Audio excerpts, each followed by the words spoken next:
Hola, muy buen día. Vamos a hablar en esta clase de un tema muy interesante que es sobre la esquizofrenia y otros trastornos psicóticos.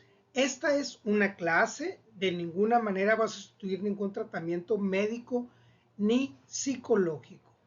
Empezamos. Pues la pregunta obligada que nos vamos a hacer, oye, ¿qué es la esquizofrenia? Oye, ¿y qué son otros trastornos psicóticos? Te lo digo ahora. El paciente esquizofrénico es una persona que perdió la noción de la realidad, es decir, tiene delirios. Ahorita te voy a explicar qué es un delirio y cada una de sus partes. Tiene alucinaciones, ve, escucha cosas que no existen, tiene comportamiento errático, por ejemplo, andar en vueltas, comportamiento catatónico. De pronto está una parte, se queda dormido, tiene ideas de que lo persiguen, todo eso. Ahorita te lo voy a explicar con calma. Para que nos quede claro, es una persona que perdió el contacto con la realidad.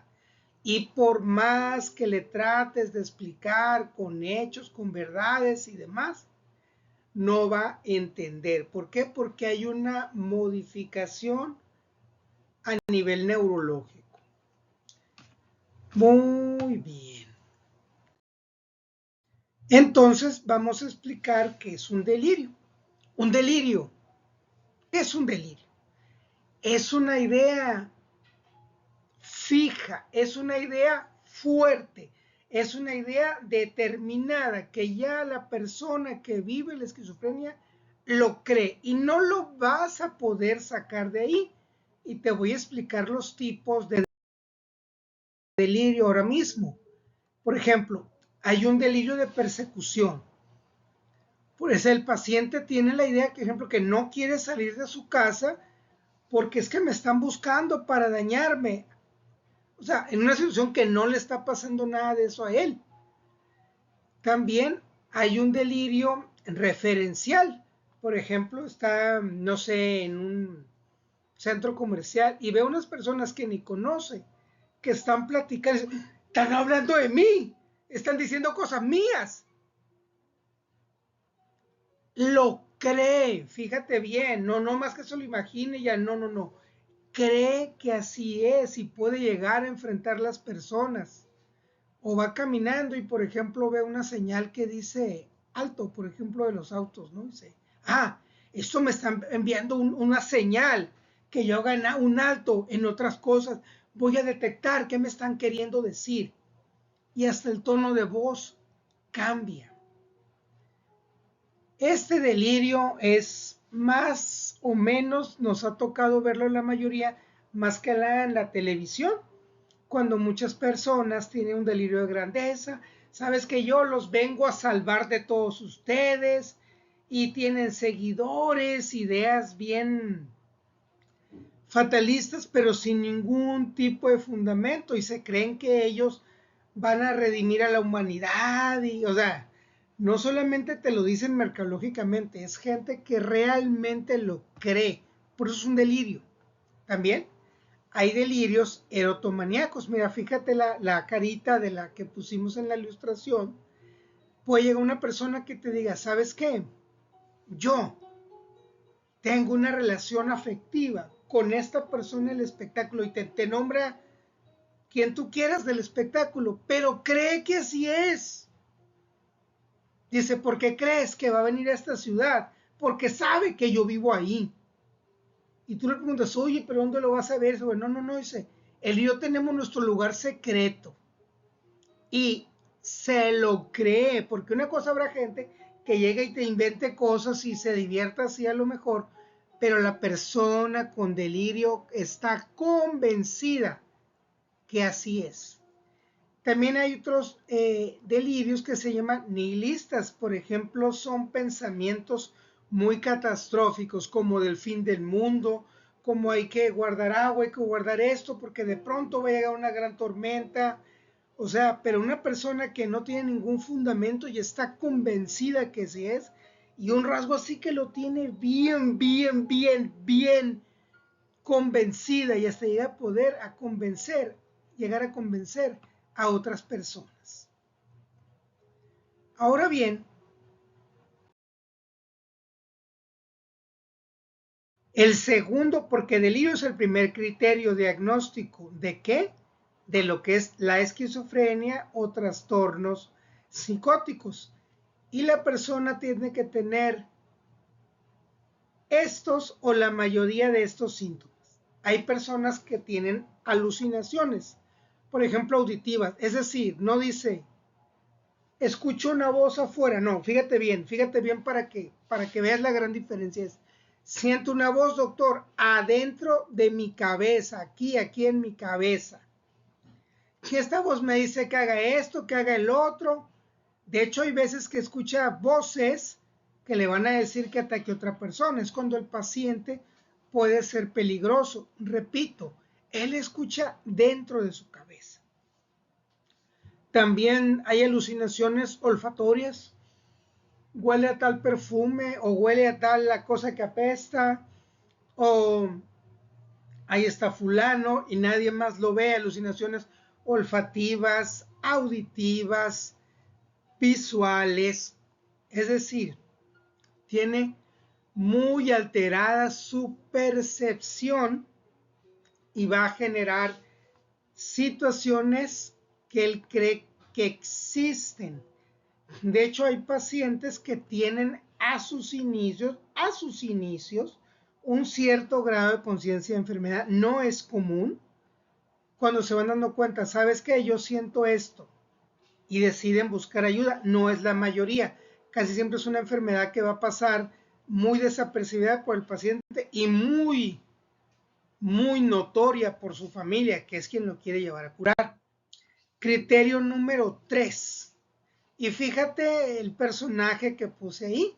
No sé si se acuerdan que tenía un dicho ella que decía, como te digo una cosa, te digo otra. Y así este paciente un día te dice, por ejemplo, no hombre, los gatos es la mejor mascota del mundo. Me voy a comprar unos 30 gatos. Número 4. El paciente va a tener un comportamiento motor, es decir, de movimiento muy desorganizado o catatónico, es decir, de pronto lo vas a encontrar así como muy flojito, tirado o con o con una posición como la de la imagen, así una posición sostenida, sin moverse, y va a perder un poco el contacto con las personas. Ahora, es muy importante saber que también hay síntomas negativos. La quinto es síntomas negativos. Te voy a explicar básicamente de qué se trata y son dos muy importantes. Uno de ellos es que tiene abolida la capacidad de tener una expresión emocionante de algo, por ejemplo, que le gustó. Oye, ¿sabes qué? Te van a regalar unas vacaciones. Ah, gracias. Oye, qué bueno, ¿y a dónde y cuándo me voy? Y además tiene otro síntoma muy importante que es que no tiene, te lo explica, así necesidades de tener un logro, de salir adelante, como que no muchas te va a expresar la persona.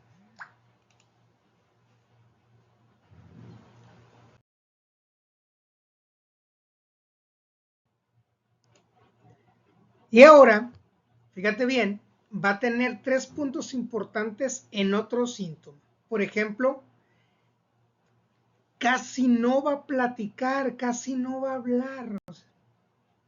Anedonia, es decir, va a perder el sentido del placer. Oye, vamos al cine.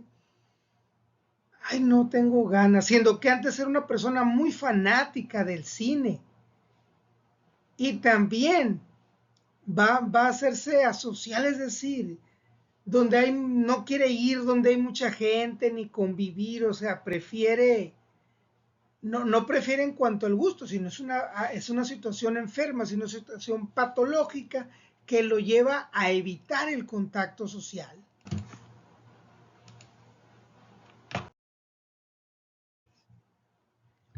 El inicio y curso de la esquizofrenia, te voy a decir, inicia generalmente a finales de la adolescencia o principios de la vida adulta. Entre más joven sea el paciente, pues va a ser más intenso cómo va a avanzar la enfermedad hacia su deterioro, obviamente, va a ser más fuerte. ¿Ok? Ahorita vamos a ver que por el uso de sustancias hay pacientes que lo inician mucho antes. ¿Qué curso? O sea, ¿cómo va a empezar?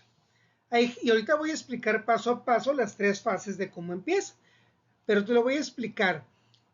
Hay personas que empieza muy despacio, muy despacio.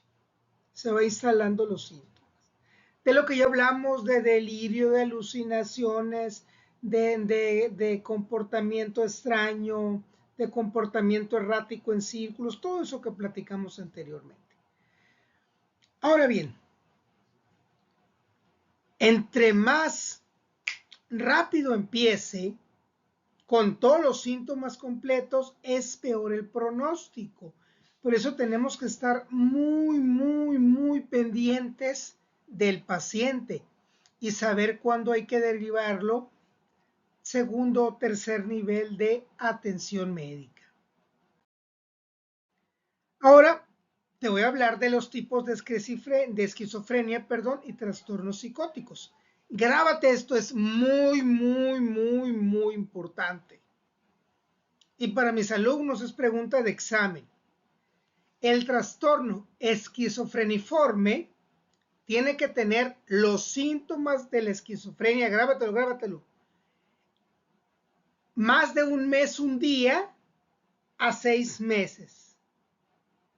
Eso es el criterio. Y tú vas a entenderlo porque cuando veamos otro tipo de trastorno relativo a la esquizofrenia que existe. Bueno, también este trastorno, fíjate bien, no, es decir, quiere decir que la esquizofrenia no necesariamente viene sola. A veces va a estar, ¿qué? Pegada a otras comorbilidades o a otras enfermedades mentales. Es decir, hay de tipo bipolar. Acordemos que el comportamiento, ya lo hemos explicado en otra clase, que el trastorno bipolar tiene episodios depresivos mayores y episodios de manía o hipomanía. Entonces, súmale el trastorno bipolar, el trastorno esquizofreniforme que vimos hace un momento. O hay que nada más, y no nada más lo digo como haciéndolo pequeño, sino para tener la parte didáctica, tiene el anterior trastorno, es decir, el esquizofreniforme más depresión. Entonces, por eso se llama esquizoafectivo, porque se mezcla un trastorno de tipo esquizofrénico más un trastorno de qué tipo, del estado de ánimo. Ahora, el trastorno delirante. Pues el trastorno delirante, como lo vimos anteriormente cuando hablamos de delirios, es una persona que va a estar cursando con delirios. Es decir, no es un delirio ocasional. Él va a estar desde que le inicia la enfermedad, va a estar con su delirio de que él se cree que es resucitación de tal o cual personaje de la historia, que él viene a salvar a la humanidad, que él viene a salvar el universo, que él viene a salvar el mar, que él viene a salvar el país, ve tú a saber. El caso es que, y otro tipo de delirios, como dijimos, ¿no? De que lo están persiguiendo, de que tiene una relación sentimental y afectiva con un artista que realmente en su vida lo conoce, la situación del criterio inventado, porque no tiene pruebas del fin del mundo, que vive con angustia, que vive asustando a otras personas. Es decir, unas diapositivas antes hablé sobre delirio. por si lo quieres volver a ver y te des cuenta cuando el trastorno delirante es cuando ya está instalado en el paciente. Y para que sea trastorno de tipo psicótico, ahorita lo voy a explicar, el tiempo, y para trastorno de tipo esquizofrénico hay otro tiempo. Ahorita te lo explico para no adelantarme. Ahora, ahí va, por eso no me quería adelantar, porque es el que sigue. El trastorno psicótico breve, grábate. Pregunta de examen, grábatelo. Dura de un momento, de un día a máximo 30 días. De un día a un mes, como máximo. Este paciente va a tener los síntomas de delirio, ya lo hemos hablado, de alucinaciones, de comportamiento errático y todo, de que cambie, de todo eso que vimos anteriormente. Sin embargo, y por fortuna para él, puede durar de un día a 30 días. Va a responder muy bien a dos cosas, porque recordemos que todo trastorno mental y emocional debe tratarse de dos maneras. La parte médica con tu psiquiatra, y esto es muy importante, este paciente no puede dejar de tener atención médica y entre antes mejor, y la parte con el psicólogo, no solamente, por favor, alguien preparado en psicoterapia profunda y con años de experiencia, porque esto es serio. Entonces, en psicoterapia este paciente va a trabajar él y va a trabajar su familia, porque necesitan entender las etapas de la enfermedad, lo que va a ir pasando y cómo es importante que ellos como familia traten a este paciente. Ahora, fíjate bien, y eso también lo mencioné hace rato, hay un trastorno psicótico inducido por medicamentos o enfermedades. O drogas también, pues ya sabemos, ¿no? Hay drogas alucinógenas, hay también otros medicamentos que pueden causar alucinaciones o enfermedades propiamente dichas. Sin embargo, es más común ver esto en personas que se intoxican con sustancias, ¿no? O sea, con drogas. Y repito, el mismo criterio, si es menos de un mes, ¿verdad? Es breve, es un trastorno psicótico breve. Hay gente que tiene brote psicótico que dura nada más un momento. O puede ser esquizofrenia cuando dura de 1 a 6 meses. Muy bien, vamos a hablar de las fases de la esquizofrenia. Ponme mucha atención. Para mis alumnos también pregunta de examen. Tiene 3 fases. La fase prodrómica es cuando va a llegar el paciente al consultorio y te va a decir, doctor,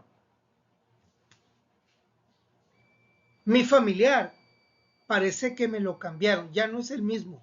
Y te voy a decir algo, no está exagerando el familiar. Realmente está teniendo cambios.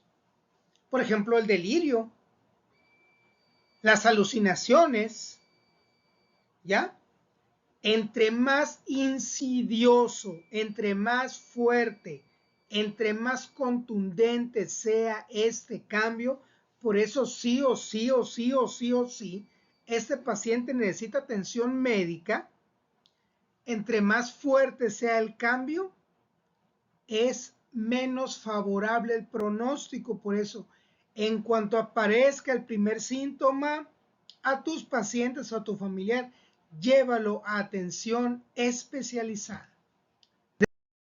Después tenemos la fase activa. Observa la cara de la imagen, ¿no? Es el paciente casi todos los días y casi todo el día está experimentando ya sea la alucinación, el delirio, el comportamiento errático, el movimiento errático, o a veces todo al mismo tiempo, de pronto ya te está saliendo con la parte de que dijimos del delirio de grandiosidad, que él va a salvar al mundo y que no sé qué, y de pronto queda acostado en una posición fija y de pronto empieza a que una voz le dijo algo, y no es para que te rías del paciente, no es su culpa, no se quita echándole ganas. Este paciente tiene alteraciones en su química cerebral. No se le va a quitar con el tiempo, ni con que lo regañes, ni con que lo trates mal.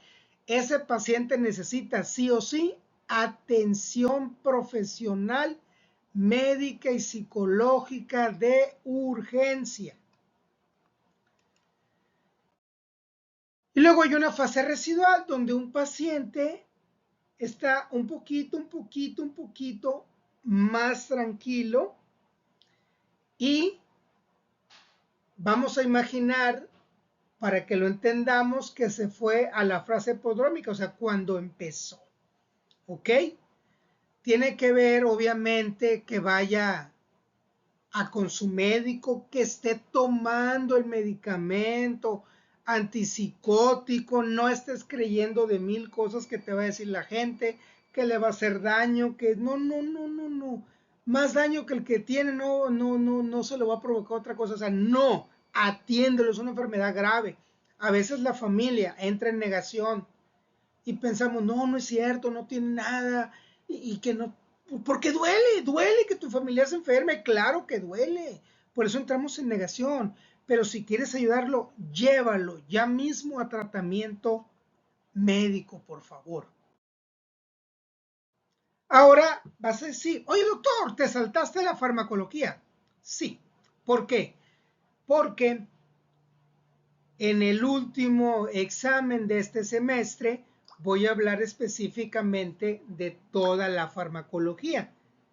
En esta clase ocupo que de memoria se sepan toda la información de lo que es la esquizofrenia y otros trastornos psicóticos.